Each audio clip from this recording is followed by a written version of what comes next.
Mon nom est Siegfried. Je suis néo-historien. J'analyse les faits historiques à la recherche de la vérité. Tout ce que je vais vous dire est établi, écrit et vérifié. Mais certains détails sont oubliés, ignorés ou volontairement dissimulés. Ensemble, nous allons explorer les lieux les plus énigmatiques et lever le voile sur les mystères de l'Est. Dans l'épisode précédent, nous avons vu qu'entre le XVIe et le XVIIe siècle, dans une Europe où les croyances surnaturelles étaient très fortes, des milliers d'hommes, mais surtout des femmes, ont été précipités dans les flammes, accusés d'avoir pactisé avec le diable, d'être des sorcières. Mais c'était pas vrai. Eh non. À travers ces exécutions spectaculaires, l'Église et l'État voulaient simplement rassurer et impressionner des foules crédules en surfant sur l'hystérie collective. Et ça a marché parfaitement. Comme sur toi. Ouais, bah super désolé, hein. C'est vrai, pour l'épisode précédent, j'ai jugé un peu vite, ma mère était pas fière. Mais alors, qui étaient ces femmes qu'on a sauvagement torturées et assassinées? Non mais attends, tu montres vraiment les épisodes de ta mère? Quoi? Non, j'ai pas dit ça. T'as dit ma mère... Non.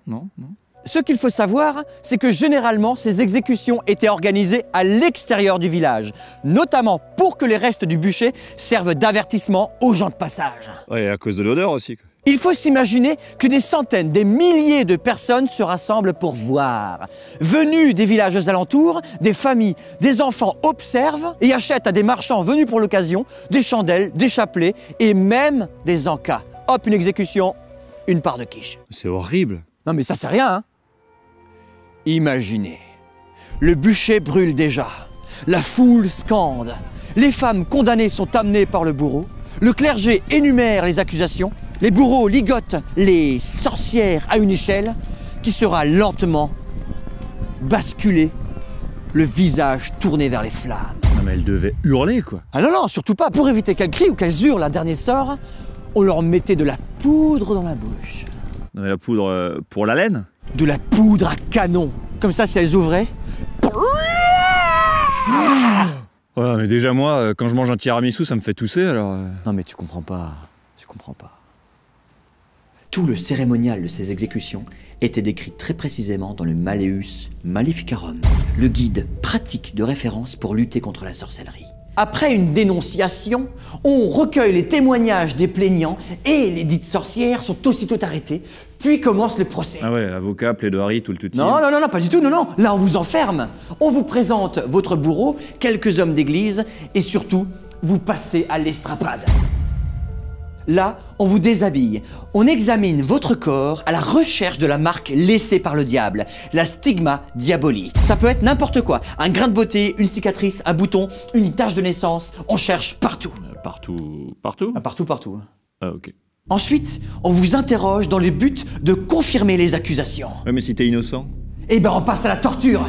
On vous prive de sommeil, on vous broie les doigts, on vous fouette avec des chaînes, on vous allonge sur une planche avec des rouleaux à épines, on vous assied sur une chaise de Judas.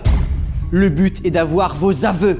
Ouais, mais si t'as vraiment rien fait? Mais tu finis par raconter un truc pour qu'on arrête la torture. Mais si tu te confesses, tu auras peut-être la chance d'être étranglé avec une lanière comme celle-ci juste avant d'être plongé dans le bûcher. Mais toi, c'est pas une ceinture H&M, ça? Oh.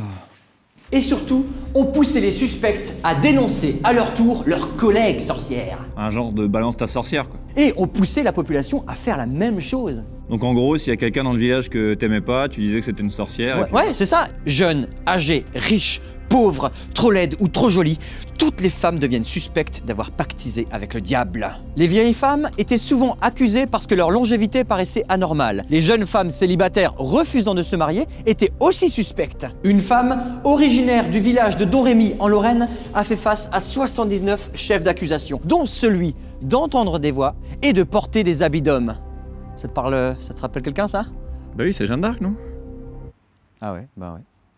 Parmi les dénonciations, une profession en particulier était souvent pointée du doigt, les accoucheuses. On les accusait de faire naître les enfants avant le terme, de les rendre malades ou difformes, ou de tuer à la naissance mère et enfant. On les redoutait surtout parce qu'elles connaissaient le corps des femmes et que ça ôtait un peu de contrôle que les hommes avaient sur elles. C'est bien là la source de cette chasse aux sorcières.